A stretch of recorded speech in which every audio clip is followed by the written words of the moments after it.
j'ai aimé ça, d'accord. Mais je devais sortir et gagner un peu de pain. Je devais sortir et le gagner. Oh, qu'est-ce que je retiens le plus de mon enfance? Vous vous souvenez de Steve McQueen? Il était le visage de la rébellion à Hollywood et vivait sa vie à sa manière. Mais derrière la gloire, il y avait un côté de McQueen que peu ont vu, surtout dans ces derniers jours. Ah, si j'ose dire, qu'est-il vraiment arrivé au roi du cool lorsque la caméra s'est arrêtée de tourner? Comment un homme qui semblait invincible a-t-il affronté la seule chose qu'il ne pouvait pas distancer? Rejoignez-nous pour découvrir la vérité déchirante sur les derniers jours de Steve McQueen. Un début difficile. La vie de Steve McQueen n'a pas commencé avec la gloire, le succès ou les voitures rapides. Elle a commencé dans un foyer brisé, rempli de douleurs, de confusion et de changements constants. Né le 24 mars 1930 à Beech Grove, dans l'Indiana, Terence Stephen McQueen est venu au monde dans un environnement qui n'était pas prêt à prendre soin de lui. Son enfance allait façonner une grande partie de la dureté et du tranchant que le public a ensuite vu à l'écran. Le père de Steve, William McQueen, était un pilote de voltige itinérant, audacieux dans les airs, mais totalement peu fiable au sol. Il a quitté la famille quand Steve n'avait que quelques mois. Cet abandon a suivi Steve pour le reste de sa vie. Sa mère, Julia Ann, n'avait que 19 ans à sa naissance. Elle avait des difficultés émotionnelles et financières. Elle déménageait fréquemment et avait du mal à gérer sa vie. Au fil des ans, elle s'est mariée plusieurs fois et aucun de ces hommes n'a offert au jeune Steve l'amour ou la sécurité dont il avait besoin. Quand il était tout petit, sa mère avait déjà renoncé à l'élever seul. Elle l'a envoyé vivre avec ses grands-parents à Slater dans le Missouri. Là, Steve a connu une certaine stabilité pendant un certain temps. Son grand-oncle Claude, particulier, lui a donné un sens de la routine et du travail acharné, mais cette période de paix n'a pas duré. Quand Steve avait environ 8 ans, sa mère l'a ramené vivre avec elle à Indianapolis. Malheureusement, cela signifiait être présenté à une série de beaux-pères, dont la plupart étaient violents, particulier le premier. L'un de ces hommes a tellement battu Steve qu'il est devenu sourd d'une oreille. Il était souvent ignoré, crié dessus ou frappé. Personne ne lui a offert de gentillesse ou de conseils. Steve a commencé à s'éloigner de chez lui, passant de plus de temps dans la rue. Il parlera plus tard de son sentiment de solitude et d'indésirabilité, même lorsqu'il était très jeune. Au début de son adolescence, Steve vivait à la limite. Il s'est enfui de chez lui à plusieurs reprises, montant dans des trains de marchandises et faisant tout ce qu'il fallait pour survivre. Il dormait dans des ruelles, volait pour manger et rejoignait de petits gangs de rue. Il était déjà un rebelle avant d'être assez âgé pour comprendre pourquoi. Il a été arrêté plus d'une fois pour des délits à mineurs, principalement des vols et des absences injustifiées. Il n'était pas violent, mais il était troublé. Il n'aimait pas qu'on lui dise quoi faire et réagissait souvent avec colère ou silence. L'école n'était pas un endroit où il pouvait se concentrer ou se sentir sécurité, alors il a abandonné. Finalement, la loi l'a rattrapé d'une manière plus sérieuse. À 14 ans, Steve a été envoyé à la California Junior Boys Republic à Chino, Californie. C'était une maison de correction pour garçons difficiles et elle était connue pour être stricte. Beaucoup d'enfants ne sortaient pas. Steve a été difficile au début, se battant, s'enfuyant et refusant d'obéir aux ordres. Mais lentement, quelque chose a commencé à changer. L'école avait des règles, une structure et une discipline. Pour la première fois de sa vie, Steve avait des adultes qui faisaient respecter les limites et attendaient quelque chose de lui. Au début, il a résisté, mais après un certain temps, il a commencé à être fier de petites choses. Il a travaillé dans la cuisine de l'école, a appris à réparer des choses et à assumer des responsabilités. Il a gagné le respect de certains membres du personnel et est même devenu un modèle pour d'autres garçons. À l'âge de 17 ans, à la recherche d'une nouvelle voie, McQueen s'est enrôlé dans le corps des marines des États-Unis 1947. Cette décision a surpris certaines personnes. Les marines étaient connus pour être durs et exigeants, mais Steve avait besoin d'une direction et l'armée la lui a donnée, mais non sans difficulté. Au début, la nature rebelle de Steve s'est heurtée à la vie militaire. Il a été discipliné à plusieurs reprises pour absence sans permission, bagarre et non-respect des ordres. Il a même été rétrogradé au rang de simple soldat à 7 reprises. Mais quelque chose dans les Marines l'attirait également. Il y avait des règles, mais il y avait aussi un sentiment de but et de fraternité. Finalement, Steve a commencé à changer. Il est devenu un meilleur soldat, plus responsable et plus concentré. Il a acquis des compétences qui l'aideraient manquer plus tard dans la vie, notamment mécanique, endurance physique et force mentale. Il a même été affecté à une unité spéciale chargée de garder le yacht présidentiel, ce qui était un signe de confiance et de respect croissant. Steve a été libéré honorablement en 1950 après 3 ans de service. À ce moment-là, il avait 20 ans, était plus fort, plus mature et prêt à découvrir ce qui allait suivre. Ensuite, Steve entre dans la lumière des projecteurs et fait ses premiers pas audacieux dans le monde du théâtre et de la célébrité. D'inconnu à icône, Steve McQueen n'est pas devenu célèbre du jour au lendemain. Son ascension vers le sommet a nécessité un travail acharné, un entraînement et beaucoup de moments difficiles.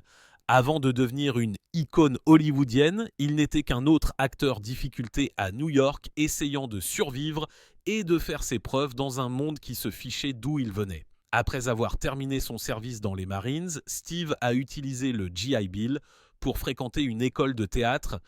Il a déménagé à New York et s'est inscrit à la Neighborhood Playhouse, l'une des meilleures écoles de théâtre du pays. Il y a étudié avec Sanford Meisner, un professeur bien connu qui se concentrait sur les performances honnêtes et authentiques.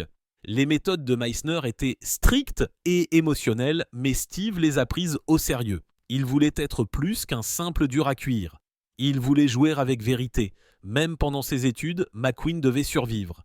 Il a accepté tous les emplois qu'il a pu trouver pour payer le loyer et rester à flot. Il a travaillé comme garçon de bain dans un bordel, comme bûcheron au Canada et comme foreur pétrolier au Texas.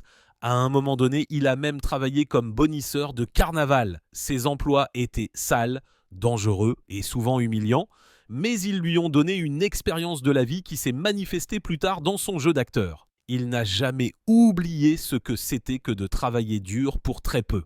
Pendant son séjour à New York, McQueen a commencé à obtenir de petits rôles dans des pièces de théâtre et à la télévision. Il était déterminé, mais le succès n'est pas venu facilement. Pourtant, son physique, son attitude et sa présence à l'écran se sont démarqués. Il a obtenu de petits rôles dans des émissions comme Goodyear Television, Playhouse, Climax et Studio 1. Puis, 1958, McQueen a eu sa première grande chance à la télévision lorsqu'il a décroché le rôle principal dans la série Western Wanted, Dead or Alive. Il a joué le rôle du chasseur de primes Josh Randall, un homme calme mais dangereux avec un fusil à canoncier. L'émission a été un succès. Elle a duré 3 saisons et a fait de McQueen un nom familier. Sa voix calme, son allure cool et son énergie imprévisible ont donné envie aux gens de le regarder. Hollywood a commencé à le remarquer. Le premier rôle principal de McQueen dans un film est arrivé en 1958 avec The Blob. Il s'agissait d'un film d'horreur et de science-fiction à petit budget sur une créature extraterrestre qui mange tout sur son passage. On ne s'attendait pas à ce que le film soit grand-chose, mais il est devenu un succès surprise, surtout auprès des adolescents. La performance de McQueen s'est démarquée, même s'il jouait un héros de base. Il n'est pas devenu une star, mais il a mis le pied à l'étrier. La véritable percée est survenue en 1960 avec Les et 7 mercenaires. McQueen a joué le rôle de Vin Tanner, un vagabond et tireur d'élite, à la langue bien pendue. Bien qu'il s'agisse d'un rôle de soutien, McQueen a volé presque toutes les scènes dans lesquelles il était. Dans les coulisses, il s'est heurté à la star du film, Yul Brynner. McQueen a utilisé des astuces intelligentes pour attirer l'attention, comme tripoter son chapeau ou recharger son arme pour s'assurer que la caméra restait sur lui. Brynner l'a remarqué et les tensions sont montées, mais le public se fichait.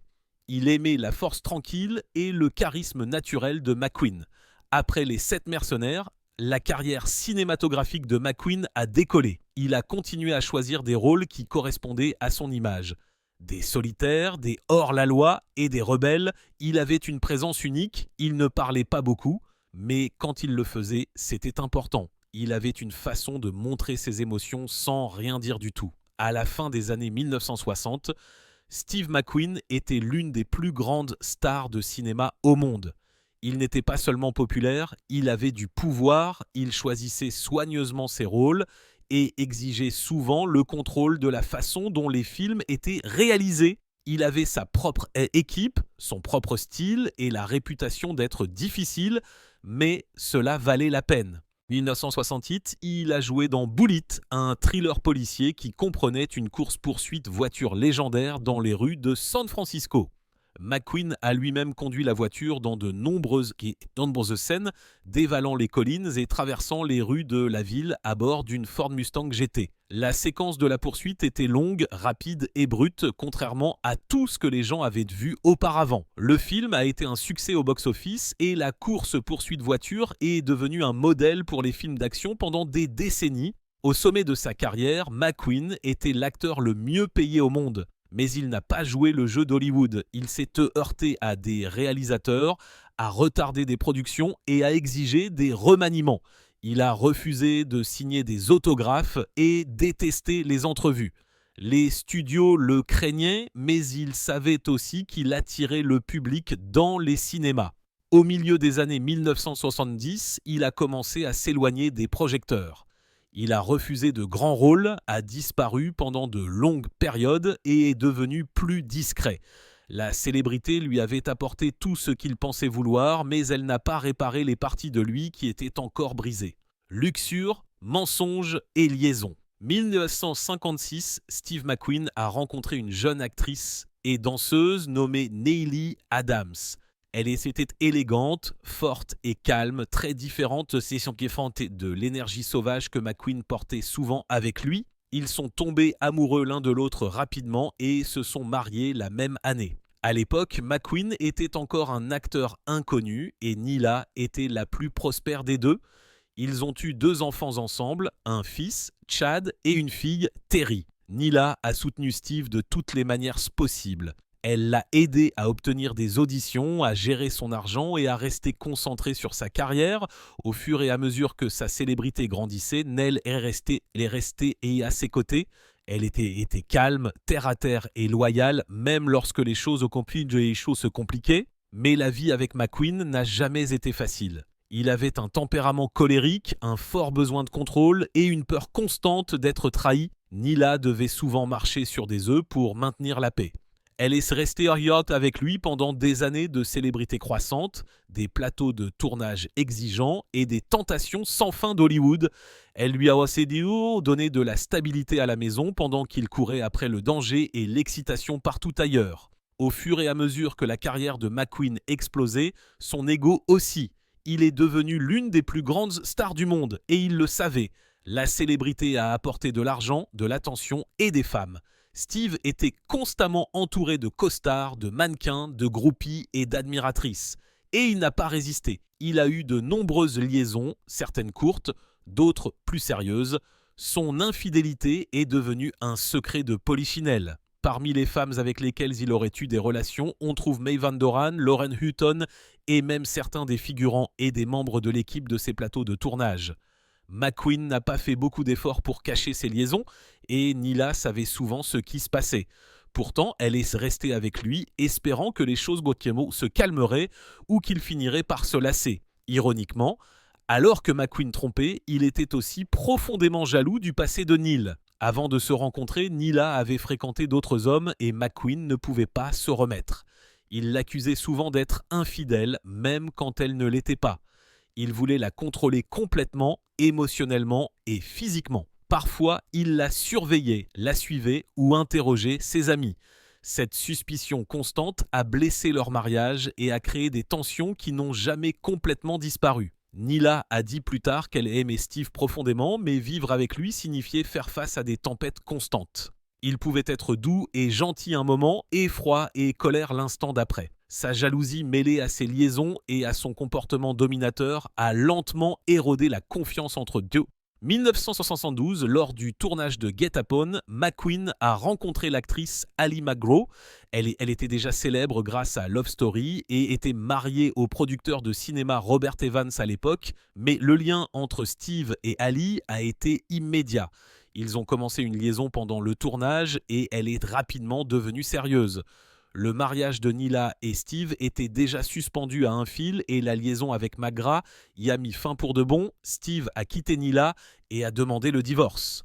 Peu de temps après 1973, il a épousé Ali McGrath.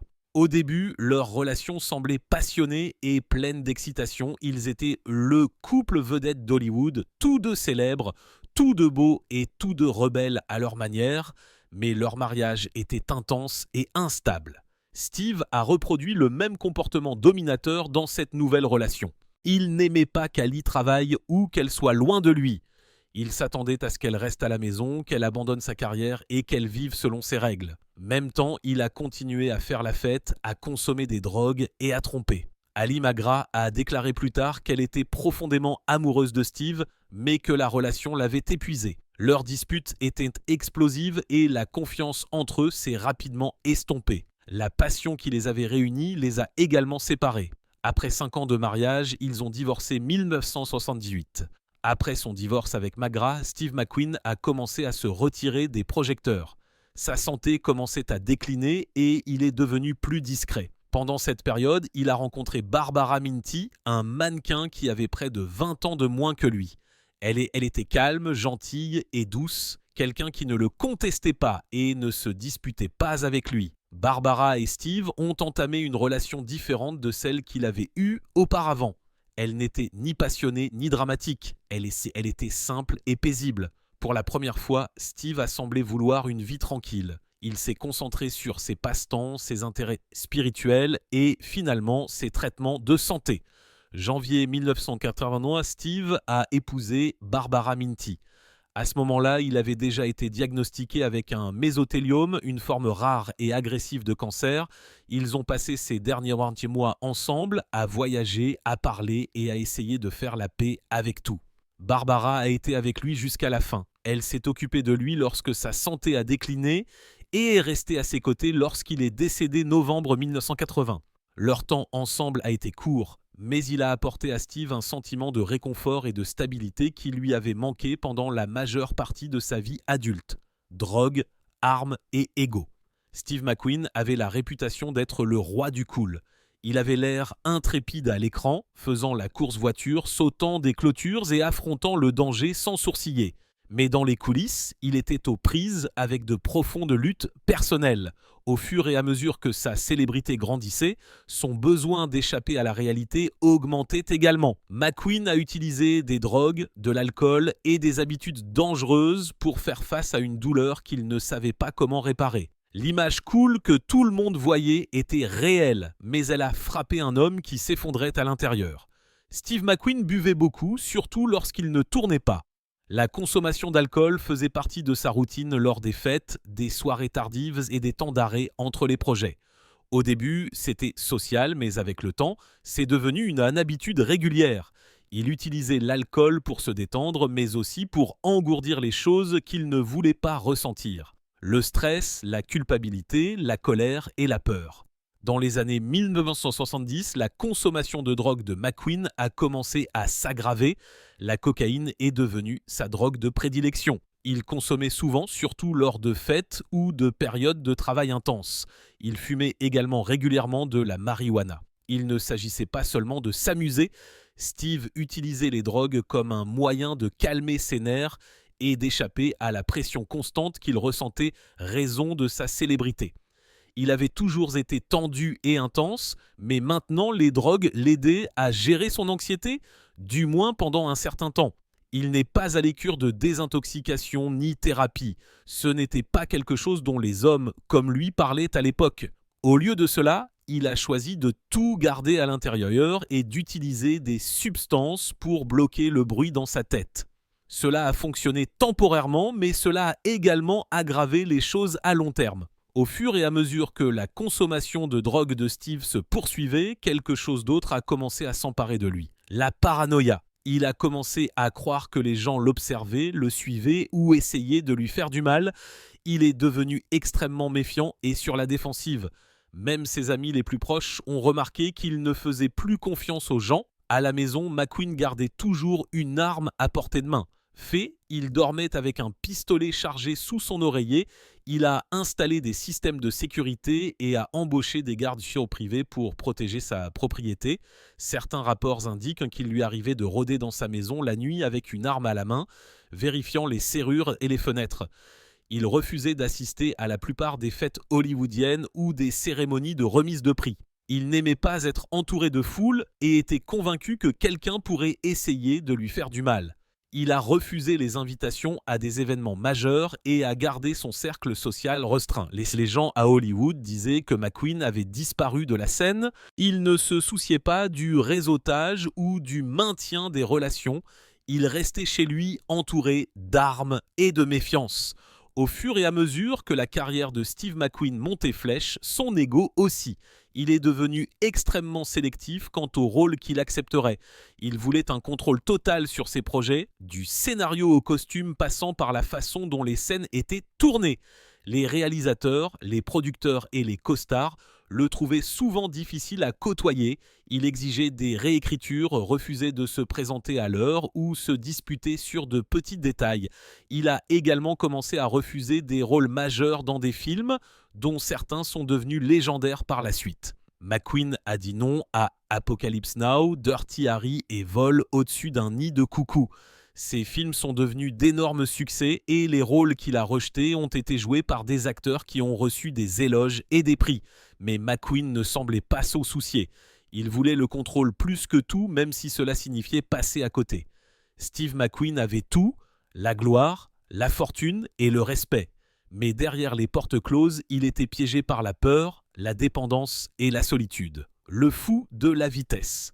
Steve McQueen ne faisait pas que jouer lorsqu'il courait sur les écrans dans des voitures rapides et des motos rugissantes. Il vivait sa véritable passion. Alors que Hollywood faisait de lui une star, c'est la course qui lui donnait vraiment l'impression d'être vivant. Dès les premiers jours de son succès, McQueen était obsédé par la vitesse, les moteurs et le frisson de la compétition. Il ne courait pas pour le spectacle, il courait parce qu'il aimait ça.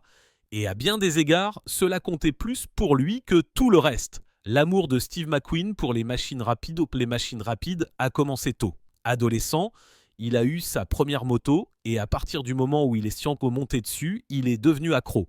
La moto lui a donné la liberté, l'excitation et un sentiment de contrôle.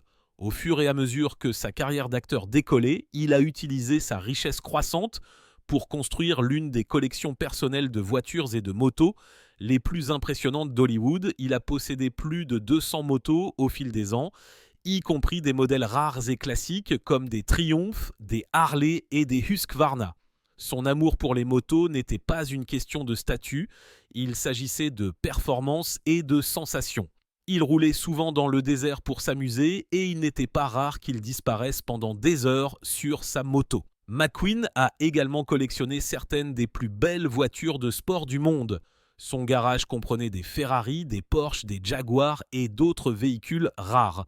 L'une de ses voitures les plus célèbres était une Ford Mustang GT de 1968 qu'il a conduite dans Bullet. Une autre était la Porsche 917 utilisée dans Le Mans. Il ne se contentait pas d'exposer ses voitures, il les conduisait à fond. Il était connu pour les faire courir sur la piste et sur les routes publiques. Il était très impliqué dans ses machines, travaillant souvent sur les moteurs lui-même ou aux côtés de ses mécaniciens de confiance. Les voitures et les motos n'étaient pas que des passe-temps, elles faisaient partie de son identité. McQueen ne courait pas seulement pour s'amuser.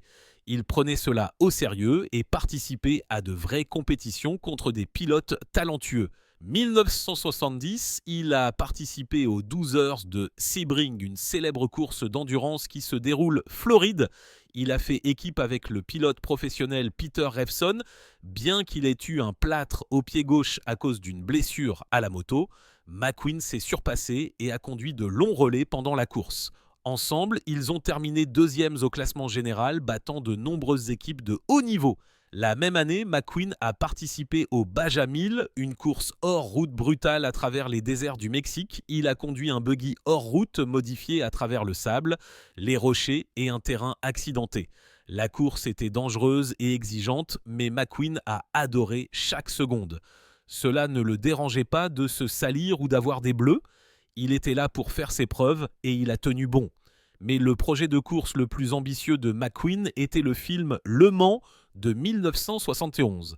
Ce n'était pas qu'un film, c'était son rêve personnel. Il admirait depuis longtemps les 24 heures du Mans, l'une des courses les plus difficiles et les plus respectées au monde. Il voulait capturer le vrai sentiment de la course, pas seulement le drame. McQueen n'a pas beaucoup joué dans le Mans, l'accent était mis sur la course elle-même. Il a insisté pour utiliser de vraies voitures, de vraies images de la vraie course du Mans et de vrais pilotes. Il voulait même inscrire une voiture à la course avec lui-même comme l'un des pilotes, mais les compagnies d'assurance ont refusé de le permettre. La course est dangereuse et Steve McQueen le savait mieux que la plupart. Au fil des ans, il a été impliqué dans plusieurs accidents à grande vitesse. Moto, il s'est cassé des os et a subi de graves contusions. Sur les circuits automobiles, il a poussé les voitures à leurs limites, perdant parfois le contrôle. Mais rien de tout cela ne l'a ralenti. Fait, il semblait apprécier le risque. Ce qui distinguait McQueen de nombreux acteurs, c'est qu'il n'utilisait pas de cascadeur dans les scènes d'action chaque fois qu'il pouvait l'éviter. Qu'il s'agisse de rouler sur des sentiers désertiques, de sauter par-dessus des clôtures ou de traverser des rues de la ville à toute vitesse, il voulait le faire lui-même. Il pensait que le public pouvait dire quand une scène était réelle et il était fier d'apporter ce réalisme à ses films. Pendant le tournage de La Grande Évasion, McQueen a fait la plupart de ses propres cascades à moto. Bien qu'un cascadeur ait effectué le saut final, McQueen a fait rouler dans plusieurs parties de la poursuite, allant même jusqu'à doubler d'autres personnages. Il était rapide, habile et intrépide sur une moto. Il disait souvent que la course lui donnait quelque chose que le jeu d'acteur ne pouvait pas lui donner. C'était brut, physique et honnête. Il n'y avait pas de scénario, pas de réalisateur et pas de deuxième prise. Sur la piste ou le sentier, vous étiez soit assez bon pour gagner, soit vous ne l'étiez pas. Ce genre de défi le passionnait. Mais son amour de la vitesse a également eu un prix. Les accidents, les blessures et les longues heures passées au soleil et dans la poussière ont eu des conséquences sur son corps. Il ne portait pas toujours une protection adéquate et il ne pensait pas beaucoup à sa santé à long terme. La course lui donnait l'impression d'être vivant, mais elle ajoutait également plus d'usure à un corps qui était déjà aux prises avec la dépendance et le stress. Le long adieu. À la fin des années 1970, Steve McQueen s'était retiré des projecteurs. Il était toujours célèbre et respecté, mais il ne travaillait plus autant. Il s'était lassé d'Hollywood et sa vie personnelle avait subi des changements majeurs. Ce que beaucoup ignoraient, c'est que dans les coulisses, McQueen commençait également à se sentir mal. Ce n'était pas une simple maladie. Ce à quoi il était confronté allait s'avérer être quelque chose de bien plus grave et quelque chose contre quoi il se battrait à sa manière jusqu'à la fin. À la fin de 1969, McQueen a commencé à remarquer des problèmes de santé inhabituels. Il toussait plus que d'habitude. Il ressentait une oppression dans la poitrine ainsi qu'un essoufflement et des douleurs. Il a également commencé à perdre du poids rapidement même s'il n'avait pas modifié son régime alimentaire ou son style de vie. Au début, cela ne semblait pas être quelque chose de majeur. Il pensait que ce pourrait être une infection ou peut-être un rhume persistant. Mais les symptômes ont empiré, les médecins ont finalement effectué une série de tests, y compris des radiographies et des biopsies. Le diagnostic final est surtout tombé au début de 1980. Steve McQueen avait un mélanome, une forme rare et agressive de cancer qui affecte la paroi des poumons et de la cavité thoracique. Il n'existe aucun traitement contre le mésothéliome et la plupart des patients ne vivent compte que quelques mois après le diagnostic. La maladie est presque toujours liée à l'exposition à l'amiante. McQueen n'avait jamais travaillé directement avec l'amiante, mais il pourrait y avoir été exposé de plusieurs façons. Pendant son service dans le corps des marines des États-Unis, l'amiante était largement utilisée dans les navires et les bâtiments militaires. Plus tard dans sa vie, il a également porté des combinaisons de protection pendant les courses, dont certaines étaient doublées d'amiante. Les plateaux de cinéma, à l'époque, utilisaient parfois des matériaux contenant de l'amiante dans l'insonorisation et l'isolation également. Il est difficile de dire exactement quand ou comment il a été exposé, mais le mal était fait. McQueen n'a jamais eu beaucoup confiance dans les médecins ou les hôpitaux. Il avait toujours été indépendant et méfiant envers l'autorité. Quand il a appris que ses chances de survie étaient minces, il n'a pas réagi avec une acceptation tranquille. Au lieu de cela, il a commencé à chercher d'autres réponses. Il a rejeté la plupart des traitements conventionnels qui lui ont été offerts. Il ne voulait pas de chimiothérapie ou de chirurgie majeure dans un hôpital américain. Au lieu de cela, il a commencé à faire des recherches sur les thérapies alternatives. Il est devenu convaincu que la médecine naturelle, les méthodes de désintoxication et une nutrition stricte pourraient mieux fonctionner que ce que les médecins traditionnels offraient. 1980, il s'est rendu au Mexique pour recevoir un traitement dans une clinique controversée. Là, il a commencé une série de thérapies qui comprenaient des lavements au café, des injections de vitamines, un régime végétarien strict et du Latrial, un produit chimique extrait des noyaux d'abricot qui était promu à l'époque comme un traitement contre le cancer, même s'il avait été interdit aux États-Unis pour être inefficace et potentiellement dangereux. McQueen croyait que ces méthodes pourraient aider à nettoyer son corps et à ralentir le cancer.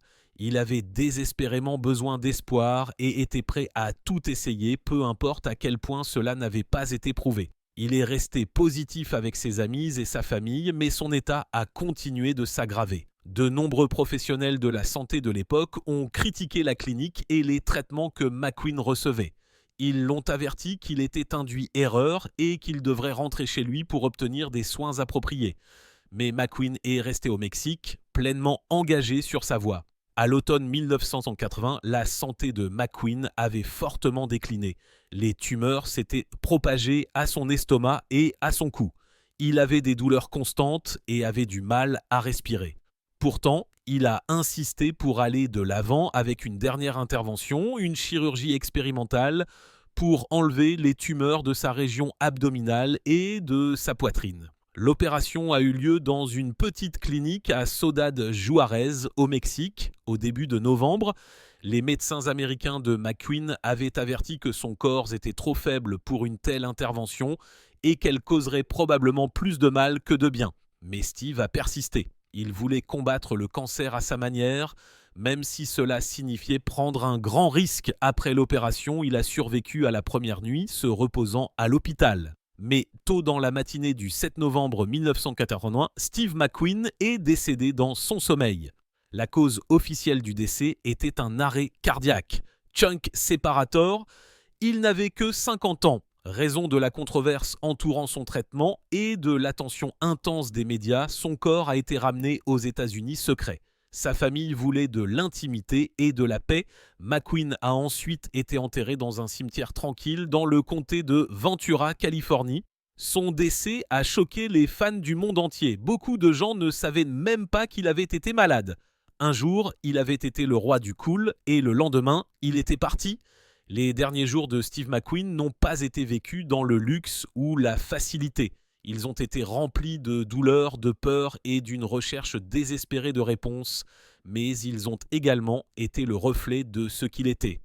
Un homme qui a refusé d'abandonner le contrôle, même face à quelque chose qu'il ne pouvait pas battre. Si vous avez aimé cette vidéo, n'oubliez pas d'aimer, de partager et de vous abonner pour plus d'histoires vraies d'Hollywood. Il n'avait que 50 ans. Raison de la controverse entourant son traitement et de l'attention intense des médias, son corps a été ramené aux États-Unis secrets. Sa famille voulait de l'intimité et de la paix. McQueen a ensuite été enterré dans un cimetière tranquille dans le comté de Ventura, Californie. Son décès a choqué les fans du monde entier. Beaucoup de gens ne savaient même pas qu'il avait été malade. Un jour, il avait été le roi du cool et le lendemain, il était parti. Les derniers jours de Steve McQueen n'ont pas été vécus dans le luxe ou la facilité. Ils ont été remplis de douleur, de peur et d'une recherche désespérée de réponses, mais ils ont également été le reflet de ce qu'il était. Un homme qui a refusé d'abandonner le contrôle, même face à quelque chose qu'il ne pouvait pas battre. Si vous avez aimé cette vidéo, n'oubliez pas d'aimer, de partager et de vous abonner pour plus d'histoires vraies d'Hollywood.